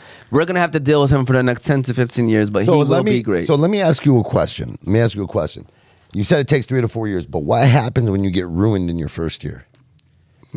What RG3. happens? They got DJ Moore, Keenan Allen, Cole Look Kmet. at Justin Fields, right? They come on to the second half. Let's see what happens with Bryce Young. Think about these quarterbacks that come in, okay? Because, successful ones like Jordan Love is going to be an amazing quarterback. Why? Because he's set for years. Aaron Rodgers is one of the best to ever play right now. They're considered because he's set, right? Now, you had a couple guys like Peyton Manning that got thrown to the Wolves right in the beginning and led the league in interceptions, okay? Yeah. Look what happened to Jameis Winston, right? Got thrown in, this, that. Guy can't find a starting job. I think he's a good coach. He's at FSU. I can't stand the Seminoles, but it is what it is. What I'm trying to tell you is, I can't believe you put Jameis Winston in the same sentence as Caleb Williams right now, man. Why are you giving him so much? Like, what is it? Because I really he's want to know. Talently off the charts. He checks every single box you would want in a quarterback. Had a bad defense last plus more. Yeah. I'm telling you, I'm like everything. Like if you watch him, you'd be like, okay, this guy is that dude. He's that dude. And like even with Bryce Young, even with CJ Stroud, like I didn't even think like that. I liked Bryce Young. I'm not gonna lie to you. I like Bryce Young over CJ Stroud. NFL is different from college. Like Bryce Young had his success in college, but it wasn't able to translate to the pros. So thus far, and I agree with you on that. And I agree with him on that. Yeah. It's been 1 year. I'm gonna throw a shout out, and you can keep this soundbite for maybe the future if we ever, depending on how far we go with this. Spencer Rattler will be a better quarterback than Caleb Williams. Even though Caleb took his spot at Oklahoma. Caleb took his spot at Oklahoma. Pure talent. Set. Oh my God! Please don't say Spencer Rattler is pure more talented than Caleb Williams. I'm telling you, don't do this. Don't say Spencer Rattler. He doesn't. Okay, because he doesn't run. Hold on. He doesn't extend the play. He doesn't have what's Caleb Williams' highlights? 10-second running away from defensive players. You're not going to do that against these pros, bro. They run a 4-3. You're going to run away from T.J. Watt like that? Come on, bro. They're running fast now. I'm just saying. You're going to run away from T.J. He gonna run away from Aiden Hutchinson chasing him down like that? Not at all. He gonna break him down before. I'm a diehard Lions fan. I swear. I hope Caleb Williams does not have a great career for the sake of the Lions. I think he's a good quarterback. I really do think he's a good quarterback. Yeah. I'm not saying that he's trash. You got the wrong wording. He's a great quarterback. He's a good quarterback. See, we changed the word. You keep flipping on me. When I say great, you're saying good, and when I say good, you're saying great. So. I'm just saying, I love college football. I watch my people. Okay, I was wrong about Victor Wembanyama. You know what I'm talking about. I'm not wrong about this. I'm telling you. So go ahead, rank them. Go ahead. Let's rank. I already told you. I'm going Jaden Daniels. I'm going Drake Maine. And yeah, absolutely. Drake, absolutely. I like him a lot. The white dude, love him. Drake, yep, love him.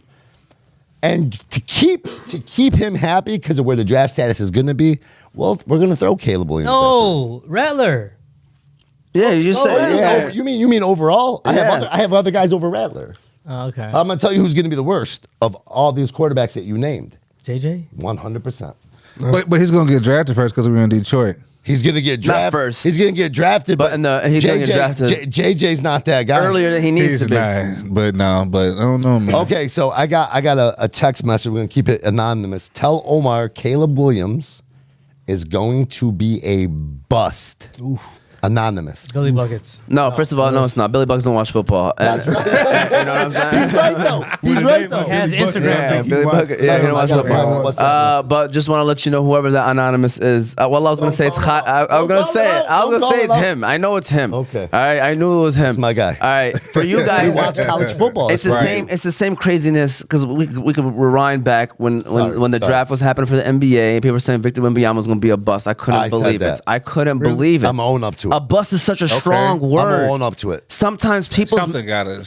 He was rocking and rolling in Europe, right? Kwame Brown wasn't a bust. That tall, right? Being that tall. Okay, Kwame Brown maybe is the borderline bust most. I felt like borderline bust. Like he played like 10 years. years. Get bullied up a little bit. But he's been playing overseas. Overseas ball is way better than American basketball. Yeah. Well, I forgot the NBA got weak. Yeah, guys. Yeah. The guy's 7'2". He got to the Europeans. That's why. Now, if you're talking about like 90s, 80s, 90s. No, even the early 2000s. Look at what the Pistons early did. 2000s. The guy is 7'4" and he can shoot and dribble and do everything. I know, but I just told you like this. I play Billy Buckets, for example. You guys don't know Billy Buckets. He's the big dude in we have a 40 and over basketball league.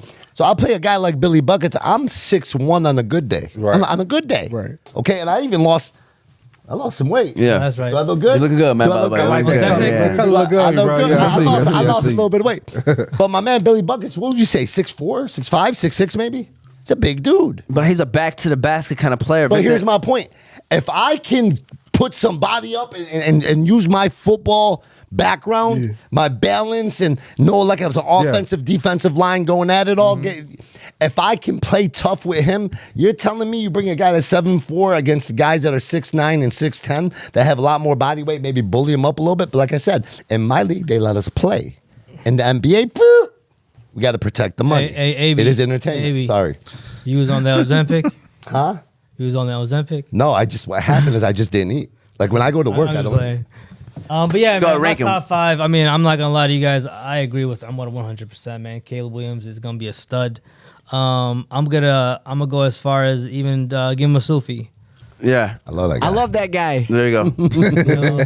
Hey, he's gonna be a monster, and he's my number Okay. one. And you talk about Chicago, they literally set up a perfect team around him, by the way. 100%. But go ahead. So, yeah, oh Hey, yeah, they hey, brought some weapons in. yeah. Not only do it for weapons, Justin. I'm not only weapons It's defensively. crazy. Yeah. All right, I'm telling you, So- Chicago's gonna be a problem. Not this year, probably. Okay. They're going to make the playoffs So this the year. How beauty about of that? this is Sundays, the fantasy guys. We will be talking about this throughout the season. Yeah. Yeah. And we'll be talking through this after the season. Well, just know that you really can't judge nobody after till 3 years. Like that's my thing, though. Okay. But I judge them right when it happens. We can. I mean, but I think the fair absolutely. judgment is after 3 years, you can look back and say, okay, this was a good pick or this was a bad pick. And I appreciate that opinion, but we're gonna shed our opinion.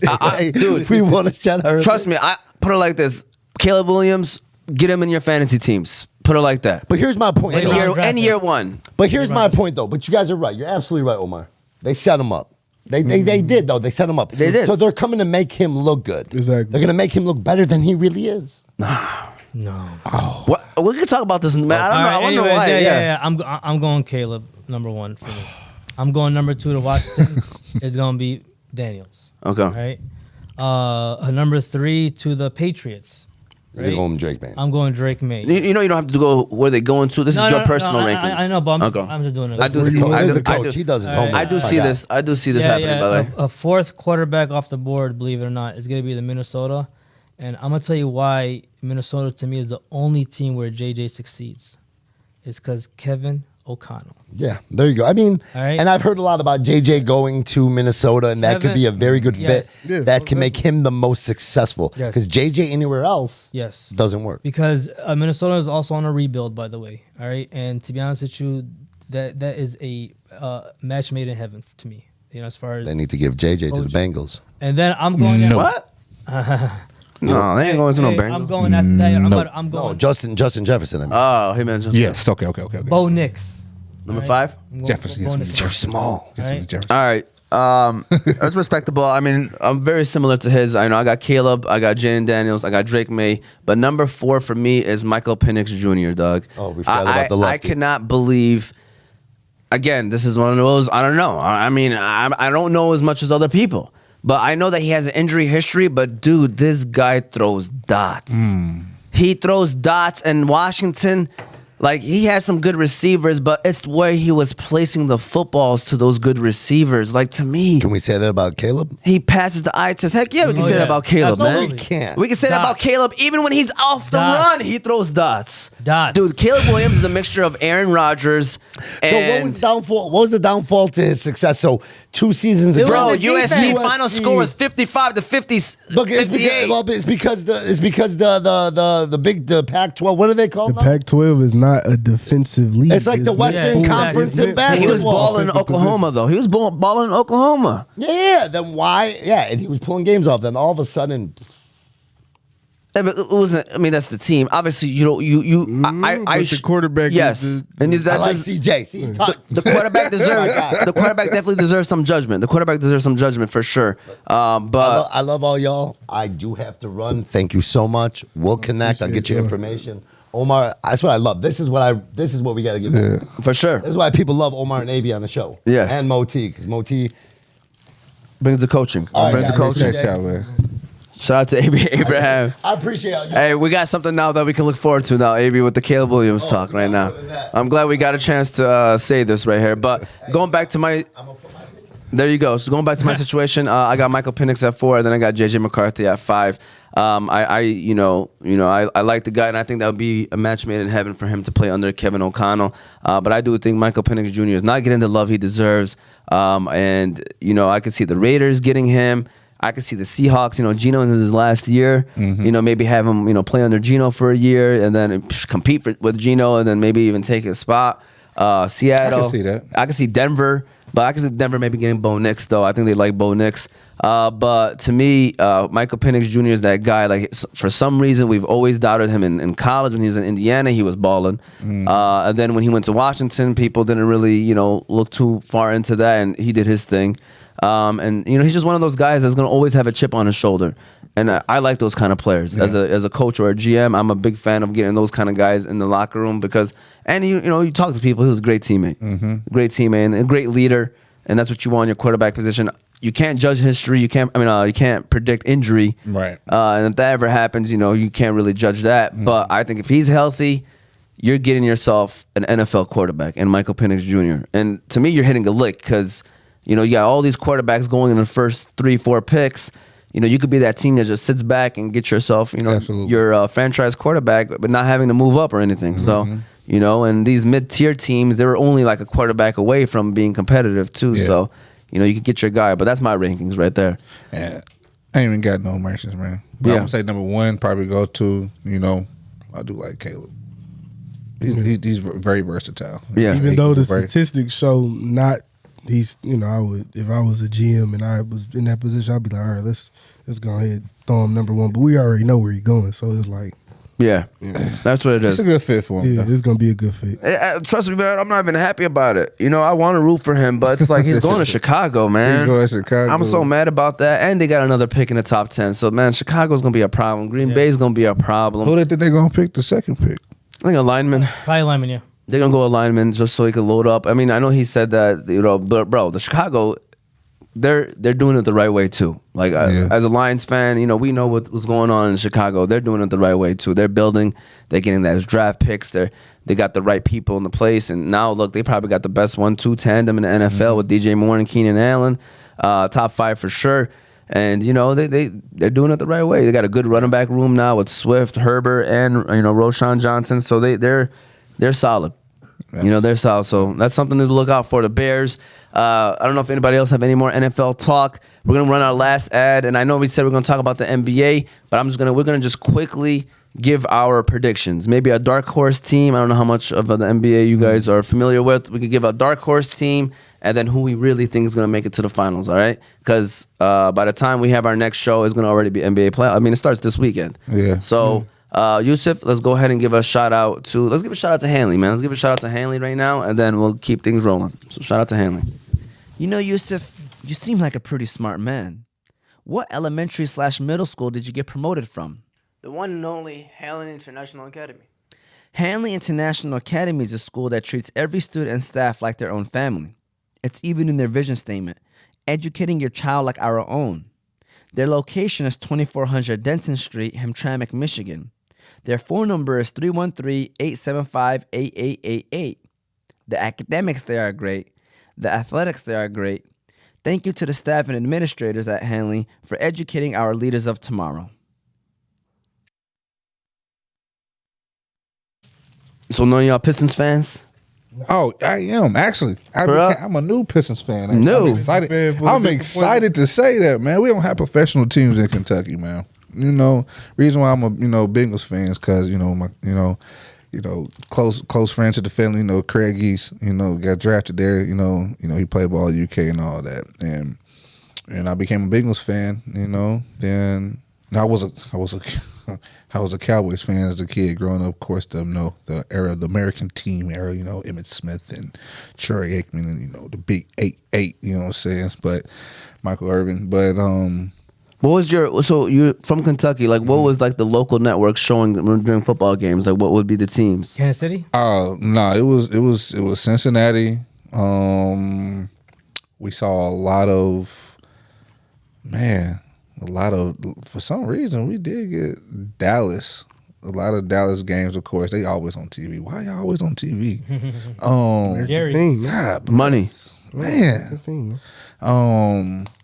We pretty much got everybody for real. You know, I saw quite a bit of team. You know, of course, the Lions. You know, Barry Sanders and all of them. The Bears. Didn't quite put all of them, but You guys got some Lions games over there? yeah, Really? yeah.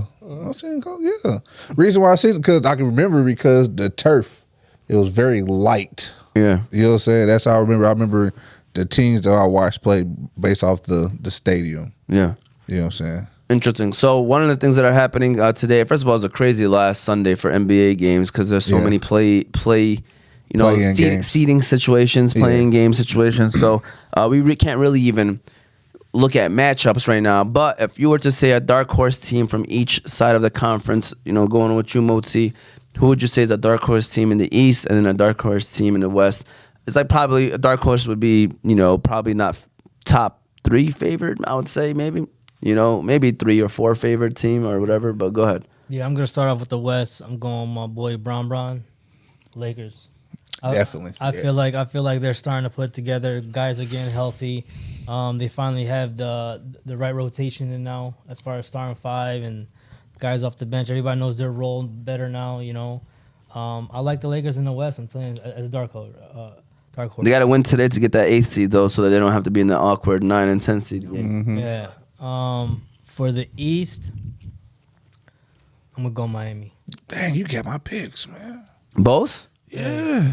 Hey, Miami is a place they always give you their best, and playoff Jimmy. That's it, Jimmy, man. Jimmy Bucket, bro. You never know what he's gonna do. Nobody wants to play them in the first round. I can tell you that right That's now. what I'm saying, man. Even the Lakers though too. Who they got after they play? They got the Bucks. If they, they win. They're in a that the 5, prediction. 6, 7. Everybody's in the little thing right now. It's a 2 away. So if we look at it, I think that was the last one I just seen. They win the Bucks, something like that. But even still, Miami's they're gonna give them a run. Didn't they beat them last year? Miami beat the Bucks last year, right?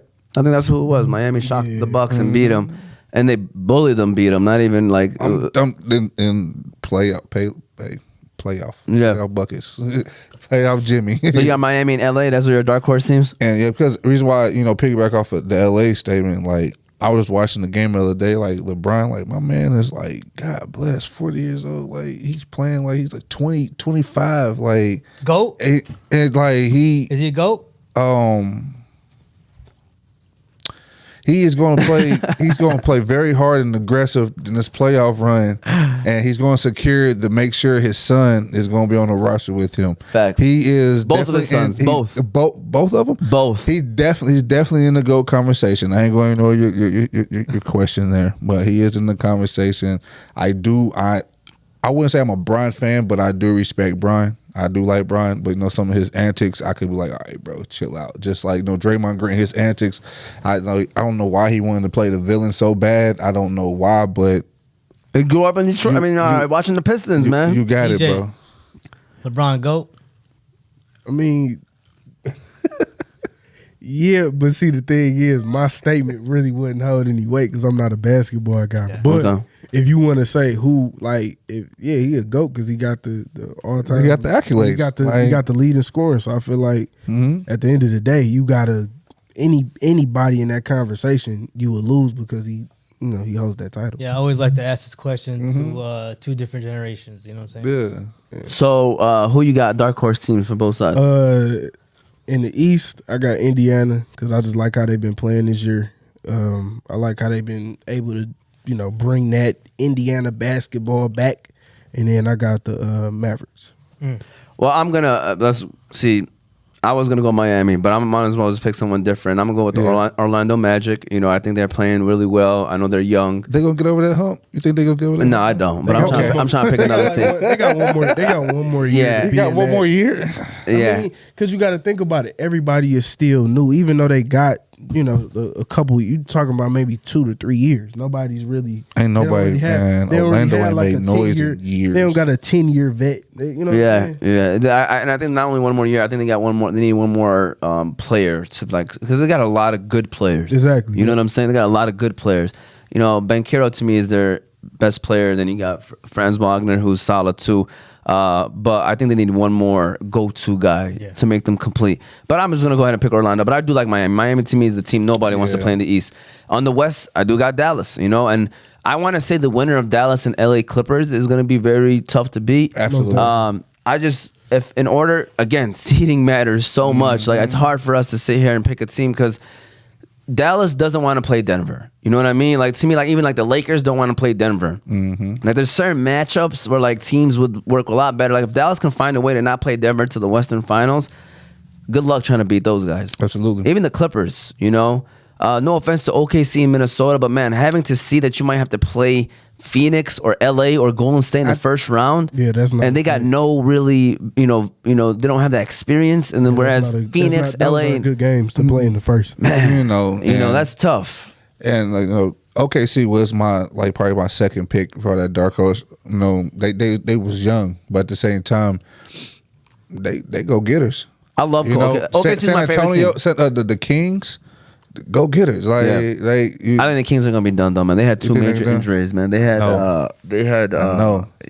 But if they didn't, you know what I'm saying? yeah. Definitely. So, and especially in the West. They always have that injury bug right before playoffs. It never fails. Yeah, Kings. that's Sacramento for you. So now that we said our dark horse teams, let's just now say our NBA Finals picks right now. Put it on the table. It's April. Tell us who you got making it to the NBA Finals. CJ, I start off with you. Who you got? Making it or winning? Just we ain't even gonna go that far of winning it. Just who you got from the East, who you got from the West. I got the Bucks. Bucks from the East.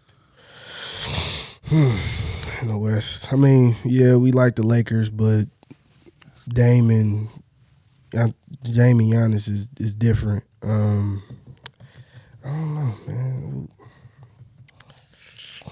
I'll just say Mavericks just for giggles.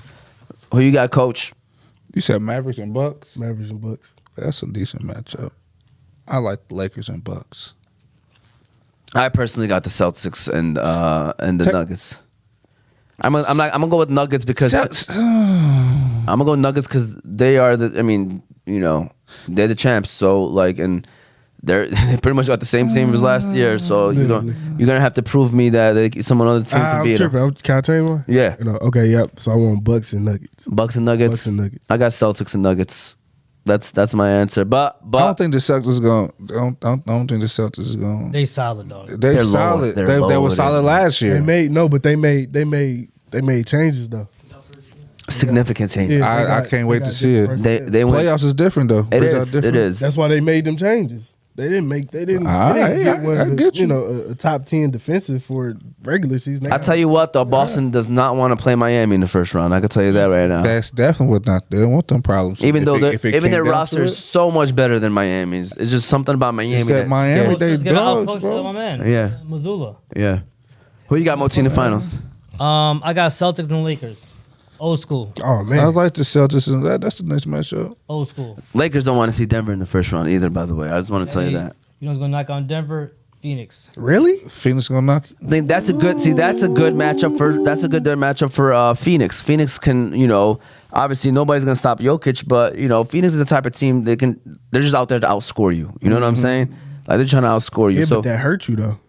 Like in the playoffs too. I mean, I don't see Phoenix going that far. They don't have a backbone. You know what I'm saying? Like they're the type of team. They're not that- as deep as they used to be. Yeah, if Booker or KD have an off night, they're gonna get blown out. You know what I mean? Like they gotta expect them to put up 30 every game. you both wouldn't of say those Bradley Beal is the backbone? guys.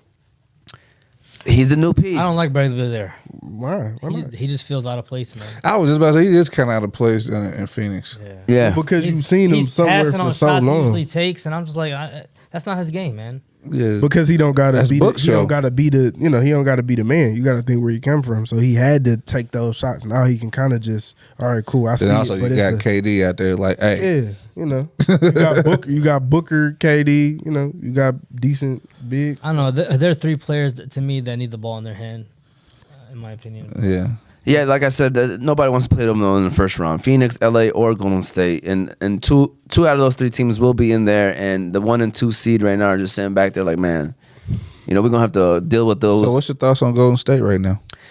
I don't think they will go far, but again, if I'm in 1 seed, I don't want to play them.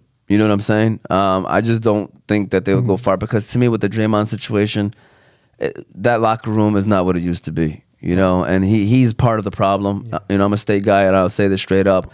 And you know, all it takes is a couple things, and next thing you know, the referees is going to be quick with their whistle against Draymond. And if he's out of the game, that hurts him even more. You know, and Golden State, I mean, no matter what, they're going to play in that first game, so they have to win 2 games just to get into the playoffs, and they're going to have to beat LA and Phoenix. They're probably not making it out.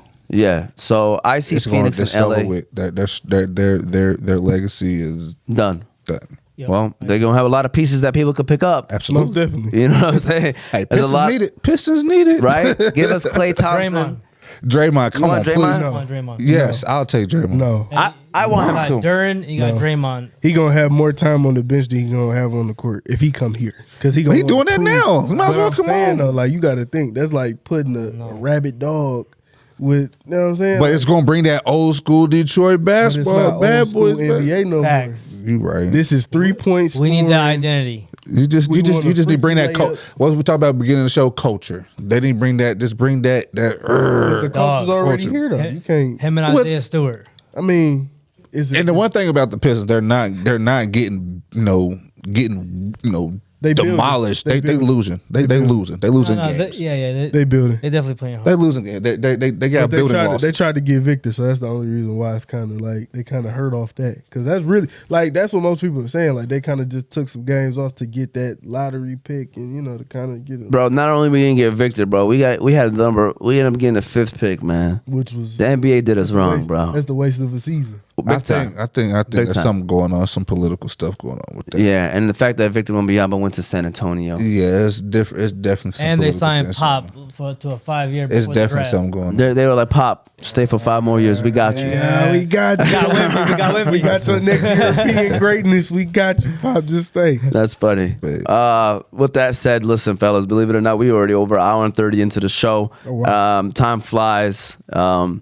This is one of those moments where, again, shout out to you fellas, CJ, Coach. Appreciate y'all for We having appreciate me. you guys for coming on. I just want to quickly say before we give our final words, just telling people how, and then make sure you guys mention it too when it's comes to y'all, as how people can follow you guys. We're Oz Media. We're on YouTube, Apple, Spotify podcasts. You can follow us on Instagram, TikTok, and Facebook, all under Oz Media. Again, shout out to the sponsors. We got the Balkan House, Juice Box, Qahwah House, BC Adhesives, Hanley International Academy, Specialty Medical Center, and Unique Coney Island. We appreciate them and all their support. Again, shout out to CJ, shout out to Coach Smith. Any final words and final comments, fellas? You wanna go first? Oh yeah, well, appreciate y'all for the opportunity. Shout out to our listeners. Shout out to our subscribers. Shout out to Oz Media. Thank y'all once again. You can follow me on Instagram at _Coach Smith _. Also, you can follow NYSG. Was it NYSG Network? Network. NYSG Network on IG, and it's the same on YouTube. NYSG Network on YouTube. Hit that subscribe button. We got a couple shows on there right now. Back to the Basics, Up to Score podcast, Trench Life podcast, OD Gaming. That's our esports department that's starting to pick up and gain traction. So be on the lookout for OD Gaming on the platform. But yeah, I can go on and on. But yeah, go ahead. You can follow me at Up to Score Films on IG. Make sure y'all follow NYSG Network on IG, Up to Score Podcast, Trench Life Podcast. Make sure y'all tune in. Follow Back to the Basics. And yeah, I appreciate y'all for extending the olive branch to us. I love the conversation we had today. Of course, and like I said, anytime y'all want us to shift towards your end, just let us know, man. We're here. We're big on baseball, basketball, and football. Those are the 3 sports that we watch, and so we have some history in those sports as well. So anytime you need us, we'll be more than happy to come out there. Schedule Definitely. something and figure that out. Go ahead, Moti. Yeah, man. As you guys witnessed today, we're sports heads. You know what I'm saying? Love it. So, anytime I'm down to come on the podcast. Absolutely. We got to talk about that Family Feud too. If we were serious, man. We're gonna have Shout to out make to some. y'all, man. Like I said, y'all keep doing y'all thing, man. Especially with the charity basketball game, that was got me hooked on the things y'all do for the community. You know what I'm saying? That Family Feud. You know what I'm saying? I'm looking forward to working and building that. And we got some great ideas. We collabing with that for sure. looking forward to it. Shout out to everybody that tuned in or will be watching. We hope you enjoy this episode. This was season 3, episode 27 of the Fantasy Guys. Be safe out there. Enjoy this beautiful day. The weather hopefully is starting to make that turn in Michigan, but don't be too complacent. Yeah, don't get too snowing on Thursday. Yeah. It'll be snowing on Thursday. So we hope that you enjoyed it, and be easy, be safe. This will be the last Fantasy Guys show before the draft. So hopefully y'all enjoy the draft. Go out there, get yourself a ticket. I think there's still a lot of people. Free event. It's a free event. Free entry. Go support. Make Detroit look nice. We want it to be packed. We want it to look nice. And again, it might not ever come back to our city ever again. So enjoy this moment and have a great rest of your day.